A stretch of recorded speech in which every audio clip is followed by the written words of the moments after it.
कहानी पढ़ रहे हैं हरिहर काका। तो अब हरिहर काका के बारे में पूरे गांव में बातचीत शुरू हो गई है कि हरिहर काका अपनी ज़मीन किसको देंगे, अपने भाइयों को देंगे या फिर ठाकुरबाड़ी के महंत पंडितों को देंगे।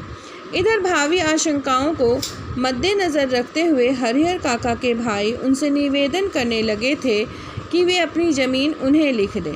तो अब इस तरह की जब बातें गांव में फैल गई कि वो ज़मीन किसको देंगे, तो भाइयों को लगा कि नहीं, अब एक बार हरिहर काका से बात करनी आवश्यक है। तो उन्होंने बात किया और कहा कि आप अपनी ज़मीन हमें दे दें। और उन्होंने ये भी कहा कि उनके सिवाय उनका और अपना है ही कौन। मतलब भाइयों का कहना था कि वो हरिहर काका जो है उनके भाई हैं, उनके अपने हैं, और उनके सिवा अब और कौन अपना है उनका, दुनिया में और कोई नहीं है। इस विषय पर हरिहर काका ने एकांत में मुझसे काफ़ी देर तक बात की। तो एक बार हरिहर काका ने इस बारे में अकेले में इस लेखक से बहुत देर तक बात भी की थी। अंततः हम इस निष्कर्ष पर पहुँचे कि जीते जी अपनी जायदाद का स्वामी किसी और को बनाना ठीक नहीं होगा। तो अभी तो वो जिंदा है, तो वो अपनी जायदाद किसी को क्यों दे, मरने के बाद ही उनकी जायदाद किसी को मिलेगी ना।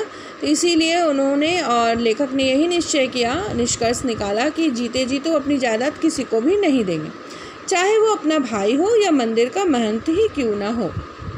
हमें अपने गांव और इलाके के वे कुछ लोग याद आए जिन्होंने अपनी ज़िंदगी में ही अपनी जायदाद अपने उत्तराधिकारियों या किसी अन्य को लिख दी थी, लेकिन इसके बाद उनका जीवन कुत्ते का जीवन हो गया। मतलब जीते जी अगर आप अपनी संपत्ति किसी को दे देते हो और आपका अपना कोई नहीं होता, तो जिसको आप संपत्ति देते हो तो वो संपत्ति लेने के बाद आपका अपना सगा नहीं बचता, फिर वो आपकी बहुत बुरी हालत कर देता है। तो कुछ लोगों को याद किया लेखक ने और हरिहर काका ने कि जिन्होंने अपनी जायदाद किसी और को दे दी, उनकी ज़िंदगी बिल्कुल कुत्ते की जैसी हो गई, कोई उन्हें पूछने वाला नहीं रहा। हरिहर काका बिल्कुल अनपढ़ व्यक्ति हैं, फिर भी इस बदलाव को उन्होंने समझ लिया और यह निश्चय किया कि जीते जी किसी को ज़मीन नहीं लिखेंगे। अपने भाइयों को समझा दिया, मर जाऊंगा तो अपने आप मेरी ज़मीन तुम्हें मिल जाएगी, ज़मीन लेकर तो जाऊंगा नहीं, इसीलिए लिखवाने की क्या ज़रूरत है। उधर महंत जी भी हरिहर काका की टोह में रहने लगे। जहाँ कहीं एकांत पाते कह उठते, विलम्ब न करो हरिहर, शुभ काम में देर मत करो, चलकर ठाकुर जी के नाम ज़मीन बै कर दो, फिर पूरी ज़िंदगी ठाकुरबाड़ी में राज करो। मरोगे तो तुम्हारी आत्मा को ले जाने के लिए स्वर्ग से विमान आएगा, देवलोक को प्राप्त करोगे। तो महंत जी भी कम नहीं थे, मंदिर के पंडित, वो भी बार बार हरिहर काका को कहने लगे कि अपनी जो ज़मीन जायदाद है वो मंदिर के नाम कर दो, मंदिर के नाम कर दो, जब तुम मरोगे तो भगवान तुम्हें लेने आएंगे, तुम पुण्य कर रहे हो। इस तरह से वो उसे मतलब भरने लगे। लेकिन हरिहर काका ना हाँ कहते और ना कहते। ना कहकर वो महंत जी को दुखी करना नहीं चाहते थे, क्योंकि उन भाई के परिवार से जो कुछ सुख सुविधाएं उन्हें मिल रही थी वे महंत जी की कृपा से ही हैं। और हाँ तो उन्हें कहना है नहीं, मतलब वो हाँ तो कहना चाहते ही नहीं और नहीं कह के वो उन्हें दुखी नहीं करना चाहते थे, क्योंकि अपनी ज़िंदगी में अपनी ज़मीन उन्हें किसी को नहीं लिखनी। इस मुद्दे पर वो जागरूक हो गए थे, वो अच्छी तरह से समझ गए थे अगर मैंने ऐसा किया तो मेरे साथ क्या हो सकता है। पर बीतते समय के अनुसार महंत जी की चिंताएं बढ़ती जा रही थी। जाल में फंसी चिड़िया पकड़ से बाहर हो गई थी। महंत जी इस बात को सह नहीं पा रहे थे। महंत जी को लग रहा था कि हरिहर धर्म संकट में पड़ गया है। एक ओर वह चाहता है कि ठाकुर जी को लिख दूं, किंतु दूसरी ओर भाई के परिवार के माया मोह में बंध जाता है। इस स्थिति में हरिहर का अपहरण कर जबरदस्ती उससे लिखवाने के अतिरिक्त दूसरा कोई विकल्प नहीं है। बाद में हरिहर स्वयं राजी हो जाएगा। तो अब महंत जी जो मंदिर के पंडित थे वो बहुत ही खराब मतलब अपने मन में निश्चय करते हैं, बहुत ख़राब बात सोचते हैं कि हरिहर तो अपने मन से ज़मीन देगा नहीं, क्योंकि भाइयों के मुंह में पड़ा हुआ है, चाहता भी होगा तो नहीं देगा। एक काम करता हूँ, उसका अपहरण कर लेता हूँ, मतलब उसे किडनैप कर लेता हूँ, उस बूढ़े आदमी को किडनैप करके जो ज़मीन जायदाद है मैं उसे अपने नाम लिखवा लेता हूँ। तो महंत जी ने सोचा कि क्यों ना हरिहर काका को अपहरण कर लिया जाए। तो ये गलत था। महंत जी लड़ाकू और दबंग प्रकृति के आदमी थे। तो महंत कैसे थे? बहुत लड़ाई करने वाले और दबंग प्रकृति के थे। अपनी योजना को कार्य रूप में परिणत करने के लिए वो जी जान से जुट भी गए कि नहीं, हर हाल में अपहरण करूंगा मैं हरिहर काका का। हालांकि यह सब गोपनीयता का निर्वाह करते ही हुए ही वह कर रहे थे, मतलब चुपचाप छिपा कर ये सब वो करना चाह रहे थे। हरिहर काका के भाइयों को इसकी भनक तक नहीं थी, उनके भाइयों को पता नहीं था कि ऐसा कुछ होने वाला है।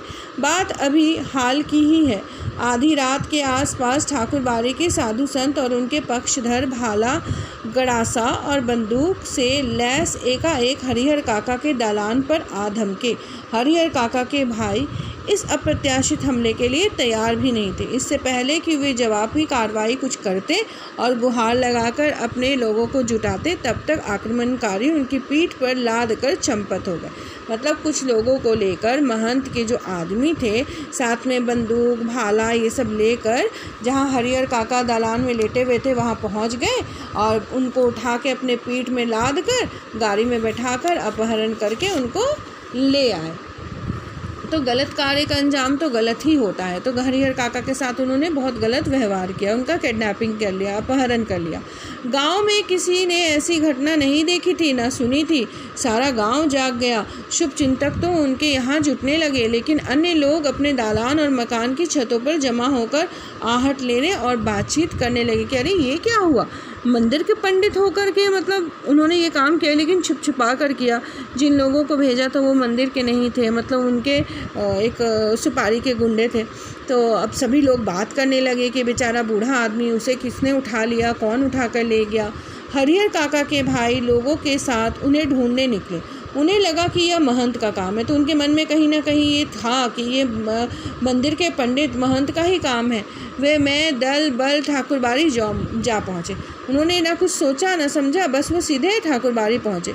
वहाँ खामोशी और शांति नजर आई, सब कुछ चुपचाप था। वहाँ पे रोज की भांति ठाकुरबाड़ी का मुख्य फाटक बंद था और वातावरण में रात का सन्नाटा सूनापन व्याप्त था। लग ही नहीं रहा था कि जैसे वहाँ कोई आदमी है। हर रोज की तरह वहाँ पे दरवाज़ा बंद और सब कुछ शांत था। उन्हें लगा यह काम महंत का नहीं, बाहर के डाकुओं का है। वे तो हरजाने की मोटी रकम लेकर ही हरिहर को मुक्त करेंगे। तो उन्हें लगा कि नहीं, गांव के बाहर जो डाकू रहते हैं ना, उन्होंने ही तब ये सब काम किया है। वो तो बहुत सारे पैसे निकलवा लेंगे हरिहर काका से, या फिर हो सकता है उनकी ज़मीन ही अपने नाम लिखवा ले। खोज में निकले लोग किसी दूसरी दिशा की ओर प्रस्थान करते हैं कि इसी समय ठाकुरबाड़ी के अंदर से बातचीत करने की सम्मिलित किंतु धीमी आवाज़ सुनाई पड़ी। सबके कान खड़े हो गए। उन्हें यकीन हो गया कि हरिहर काका इसी में है। अब क्या सोचना। वे ठाकुरबाड़ी का फाटक पीटने लगे। इसी समय ठाकुरबाड़ी की छत से डोरे और पत्थर उनके ऊपर गिरने लगे। तो जैसे ही वो वहाँ से जाने लगे तो अचानक उनको बातचीत की आवाज़ सुनाई दी। तो महंत हो सकता है हरिहर काका से बात कर रहा हो, समझा रहा हो कि तुम पेपर पे साइन कर दो या अंगूठा लगा दो, ज़मीन हमारे नाम कर दो। तो उन्हें सुनाई दी हरिहर काका के भाइयों को, तो वो वहीं रुक गए और दरवाज़ा पीटने लगे मंदिर का। परंतु जो मंदिर के छत पे लोग खड़े थे, मतलब जो गुंडे थे या जो उनके महंत के आदमी थे, वो क्या करने लगे, पत्थर और रोड़े उनके ऊपर फेंकने लगे। वे तितर बितर होने लगे, इधर इधर होने लगे, अपने हथियार को संभालने लगे। लेकिन हथियार संभालने से पहले ही ठाकुरबाड़ी के कमरों की खिड़कियों से फायरिंग शुरू हो गई। एक नौजवान के पैर में गोली लग गई, वह गिर गया। उसके गिरते ही हरिहर काका के भाइयों के पक्षधर भाग चले। सिर्फ वे तीनों भाई बचे रह गए। अपने तीनों के बूते इस युद्ध को जीतना उन्हें संभव नहीं जान पड़ा, इसलिए वे कस्बे के पुलिस थाने की ओर दौड़ पड़े। तो अब उन्हें लगा कि ये तीनों भाई ही खाली रह गए हैं, तो नहीं, ऐसा नहीं हो सकता। वो कैसे करके मतलब हरिहर काका को बचाएं। वहाँ पे जितने उसके साथी थे ना, वो सभी भाग गए।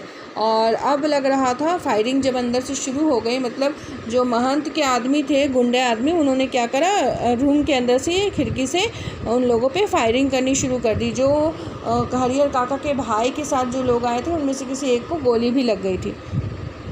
इधर ठाकुरबाड़ी के भीतर महंत और उनके कुछ चंद विश्वासी साधु सादे और लिखे कागज़ों पर अनपढ़ हरिहर काका के अंगूठे के निशान जबरन ले रहे थे। और वो क्या कर रहे थे, हरिहर काका से ज़बरदस्ती उनके अंगूठों का निशान ले रहे थे।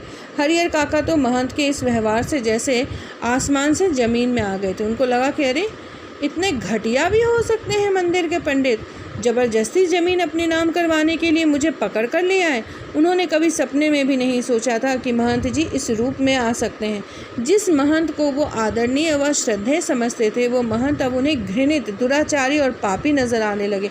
उनके तो होश ही उड़ गए थे कि इतना गलत काम, इतना ख़राब सा काम कोई मंदिर का पंडित कर सकता है। वो आदर करते थे, सम्मान करते थे, उन्हें नहीं मालूम था ये घृणा के पात्र है, ये दुराचारी है, ये पापी हैं। ये सब सोच के उनका दिमाग जो है वो बिल्कुल घूम चुका था। अब वह उस महंत की सूरत भी नहीं देखना चाहते थे, मतलब सूरत से इतनी उनको नफ़रत हो गई। अब अपने भाइयों का परिवार महंत की तुलना में उन्हें ज़्यादा पवित्र, नेक और अच्छा लगने लगा था। हरिहर काका ठाकुर बाड़ी से अपने घर पहुंचने के लिए बेचैन होने लगे, लेकिन लोग उन्हें पकड़े हुए थे और महंत जी उन्हें समझा रहे थे, तुम्हारे भले के लिए यह सब किया गया है हरिहर। अभी तुम्हें लगेगा कि हम लोगों ने तुम्हारे साथ जोर ज़बरदस्ती की है, लेकिन बाद में तुम समझ जाओगे कि जिस धर्म संकट में तुम पड़े थे उससे उबारने के लिए यही एकमात्र रास्ता है। और मंदिर के पंडित कहने लगे कि हरिहर तुम दुखी मत हो, हमने तुम्हारे साथ गलत नहीं किया है। तुम धर्म संकट में हो कि तुम हमारी ज़मीन कैसे दोगे अपने भाइयों के रहते हुए, इसीलिए हमने तुम्हें पकड़ा है। अभी हम तुम्हारे से ज़मीन ले लेंगे, फिर धीरे धीरे तुम सब कुछ समझ जाओगे। इस तरह से जो महंत है मंदिर के पंडित, वो हरिहर को समझाने लगे थे। ठीक है, तो अब यहाँ तक कहानी समाप्त करते हैं, आगे कहानी अगले वीडियो।